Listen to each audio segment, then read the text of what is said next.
وسؤال دعويني دلك يا إسكالي النبضة دوني عن ضايع النظامك دولة لمدى شعر بالي بديو قدهبا دنجرها أمي قلب دقناتا وقلين بالي وقرين بالي دقناتا وقلين بالي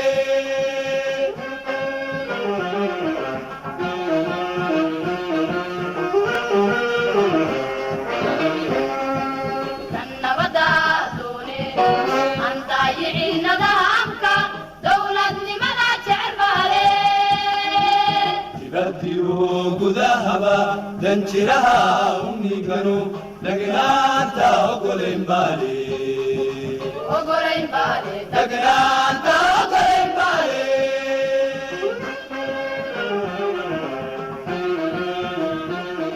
بسم الله الرحمن الرحيم magacaygu waa yuusuf cali geedi waxaan ka tirsanahay bahda nabadda cadaaladda iyo nolosha wanaagsan ee biniaadamka yeesho haddaan nahay bahda nabadda iyo cadaaladda waxaan jeclaysanay walaalaheen soomaaliyeed in aan dhiirigelin siino maadaama uu dalka soomaaliya ku jiray xilli marxalad adag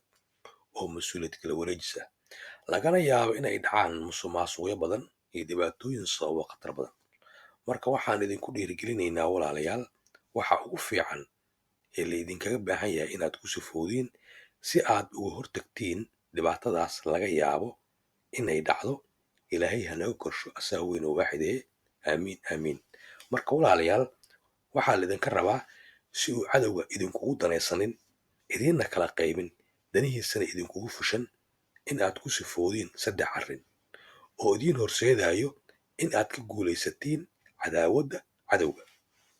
1 in aad marka hore muujisiin idinkoo mid ah in aad tihiin milkiilaha dalka soomaaliya iyo nidaamkiisa dowladnimo si ay ujeedadiina u muuqato 2 in aad cadaadis saartiin mas-uuliyiintii wakhtigooda dhammaaday iyo siyaasiyiinta idinkoo cadaadiskaas ku muujinayo inaysan qofna musuqmaasuqi karin danihiina inaysan qofna kala qaybin karin dalkiina soomaaliya inaysan qofna burburin karin nidaamkiina dowladnimo 3 in aad dalbatiin in sida u dhaqsaha badan loo soo gabagabeeyo mas-uuliyiintii bedeli lahaa mas-uuliyiinta wakhtigooda dhammaaday si ay meesheedii idinkaga sii socoto abuuriddii aad abuurayseen nidaam dowladnimo oo aad ku najaxdiin isla markaasna mas-uuliyiinta cusub ee imaan doono aad ka dalbatiin inay dardar geliyaan howlaha daruuriga ah iyo dhammaystirka dastuurka iyadoo laga talagelinayo dhammaan qaybaha ay ka kooban tahay bulshada soomaaliyeed sidaan ayaa ah sifaha ugu fiican ee laidinkaga baahan yahay in aad ku sifoodiin si aad uga hortagtiin in uu idinku dhaco musuqmaasuq iyo qarbudaad marka walaalayaal hal mid mar kasta ha iloobina in aad tihiin dadka soomaaliyeed ee iska leh dalka soomaaliya idiinna fiican tahay kulligiin in aad si fiican ugu wada noolaatiin halahaas kadib waxaan kaloo idinka codsanaynaa inaadan samaynina falal qalalaase ah oo dhiig ku daato ama hanti dowladeed iyo mid shakhsiyadeed lagu burbursho